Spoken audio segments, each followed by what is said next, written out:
guys, it's Raylene Mendoza and welcome back to my YouTube channel. So in today's video, I'll be reviewing again. So this time, it's this super affordable na peel of mask na nabili ko sa Watsons. These peel of masks cost only for 22 pesos and 50 centavos. So these are the Beauty Fix peel of mask, oil control and detoxify, and we have whitening and pore minimizer. Dalawa yung binili ko para matry natin and mapag-compare natin kung ano yung mas maganda. Guys, this is my second time to review a product and sobrang na-excite na naman ako kasi first time ko ulit gagamit nitong mga peel of mask kasi never ko pa na-try ito dati. So, just like my previous video, yung sa Careline na liquid foundation, first time ko din yun, promise, na gumamit ng foundation sa mukha ko. And kasi sobrang acne prone ko, and natatakot akong magagamit ng kahit ano. And nung napadaan ako sa Watsons, so dun ako sa section ng mga masks like that. So collagen dapat yung bibilhin ko, pero parang sobrang mahal. So ang hinanap ko na lang is yung pinakamura para ma-review natin.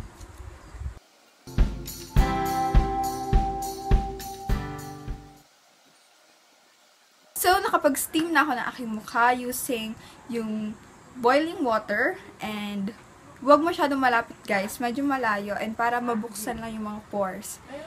And for 30 seconds ko rin ginawa. So ngayon, ang gagamitin ko muna ay itong Beauty Fix peel of mask na whitening and pore minimizer. So wala lang. First time ko talagang gagamit ng peel of mask, so hindi ko alam kung isang gamitan ba to or pwede ko pa siyang i-store pagkatapos. Pero buti na lang may direction for use. So, ito. Itong Beauty Fix peel of mask whitens and minimizes pores, removing dead skin, clearing up deep-seated dirt, loaded with vitamins and active ingredients that will restore the elasticity of skin and combats acne, leaving skin glowing and healthy. So, suitable ito for all types of skin. So, I have very oily here in my T-zone and dry on my cheeks. So, sabi dito, simply cleanse face with warm water, then apply Beauty Fix peel of mask generously on the entire face. And it is for 20 minutes and use 2 to 4 times weekly. So, nakapag-steam na naman ako ng mukha, so I think pwede ko na siyang ilagay. Meron ako dito hinandang ito, oh. Bala ko siyang ilagay dito. Pero hindi ko alam kung baka may isang gamitan lang to or what. So, let's start. Okay. Alam bango niya. May flower. So, color white siya. But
first time ko ang gumamit ito. So, hindi ko alam tamang ginagawa ko or basta carry lang. Diba? Nakakalaka. Di pala headband yung ginamit ko. Hala, ang bilis na matuyo. Bilis na matuyo mo, guys. Pero parang mabilis dito. Nakakalaka.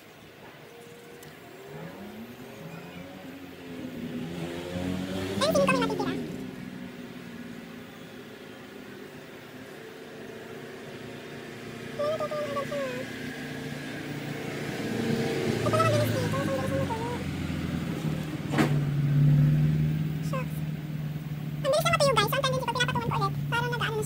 Tapos na ako maglagay sa mukha. And yun, ang bilis-bilis niya talagang mag-dry. Kaya kung ako sa inyo, bilisan nyo yung pag-a-apply para hindi siya, pag pinatungan nyo siya ng second layer, hindi siya mag-chap. Kasi ganun eh. So, time check, it's already 2:50. And mamaya mga 3:10, 3:20, babalik ako. And I'm back! So, it's been 20 minutes since nung nilagay ko to kanina. And as of now, yan, hanggang dyan lang yung nabubuka ng bibig ko. And, sobrang, ganito pa yung feeling. Para siyang isang buong papel. Sorry kasi first time ko mag-try ng peel of mask. So, hindi ko talaga alam. Ganito pala siya. And feeling ko failed to. Kasi tingnan nyo. Yan o, butas-butas. Hindi siya yung completely na, yung talagang, alam nyo yun, yung fill-in na fill-in.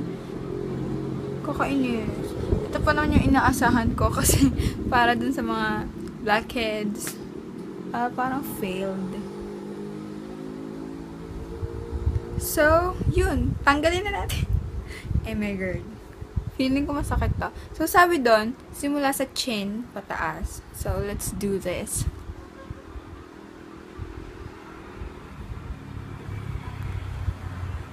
Okay. Masakit guys. Ang daya. Push! Oh! Sabi ni, masakit dito na part kasi hindi dito yung mga baby hair. Shucks. Push!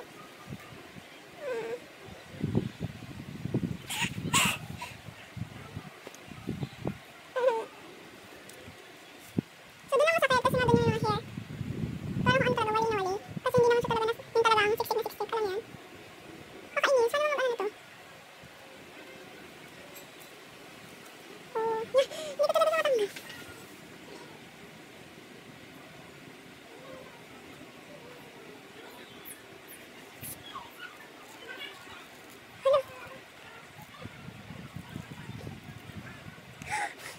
Masakit din dito. Ata, excited ako dito. Parang hindi naman eh. Parang wala siyang makukuha dahil hindi naman totally. Shucks! Sakit! Ba't masakit? May broken ba ako dito?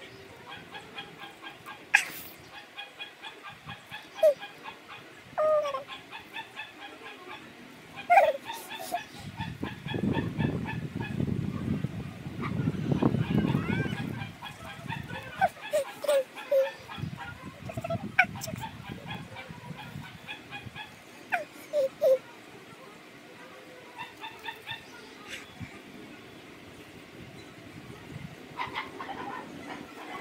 Ay, nakakainis. Parang wala siyang nakuha dun sa nose area.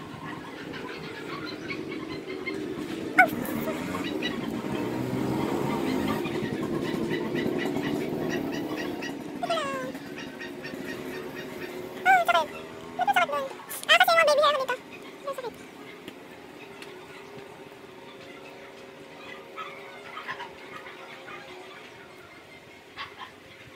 Okay. So, dito na tayo sa forehead. Shucks.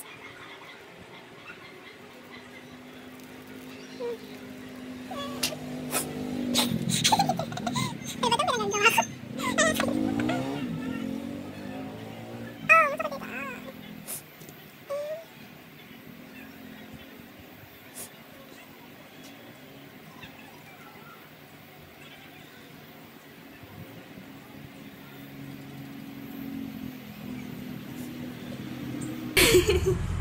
Ano na nangyari? So, ito ang hirap-hirap ng tanggalin. So, sabi dun sa directions for use, ano na lang, hot water, and then, tada!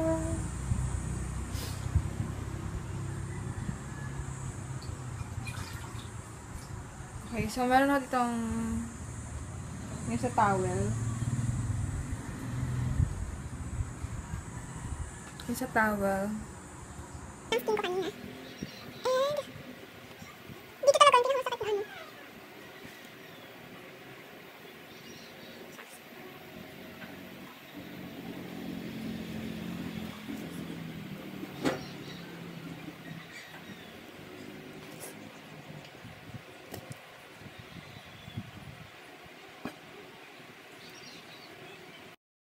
Eh, natanggal ko din sa wakas yung peel of mask sa aking mukha and damn, ang daya, failed. So, paano ko siya i-rate, diba? kung ako mismo nang ginawa ko yun is failed siya. So, sige, forget about the ratings if it's a yay or a yes. So, ang masasabi ko lang is after ko matanggal yung peel of mask, my face feels so soft. Promise. Para siyang nagpulbo. Para ako nagpulbo.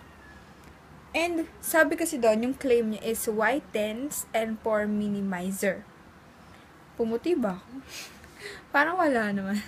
And, pore minimizer, nung nag-close up ako kanina, tinignan ko sa mirror, yung nose ko, kasi doon talaga ako may blackheads, ganun. Ay, nandun pa rin, wala kang natanggal. Siguro dahil, mali talaga yung process ko ng paglalagay. And one thing na napansin ko, sobrang bilis na mag-dry up.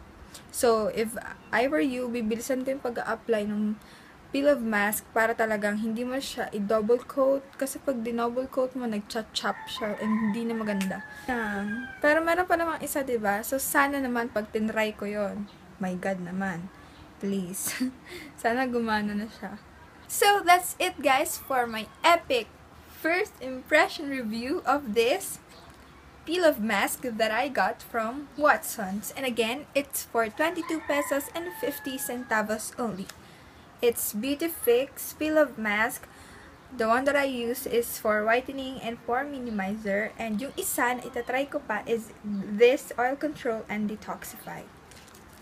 So, abangan nyo pag tinry ko na yung isa and sana naman,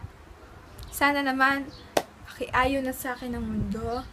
So, magawa ko na yun na ayos. So, if you like this video, kindly hit the like button. Comment down below if you have thoughts or other video suggestions. And let's be friends. Follow me on my social media accounts. And don't forget to subscribe on my YouTube channel. I'll be seeing you guys on my next video. Hugs and kisses!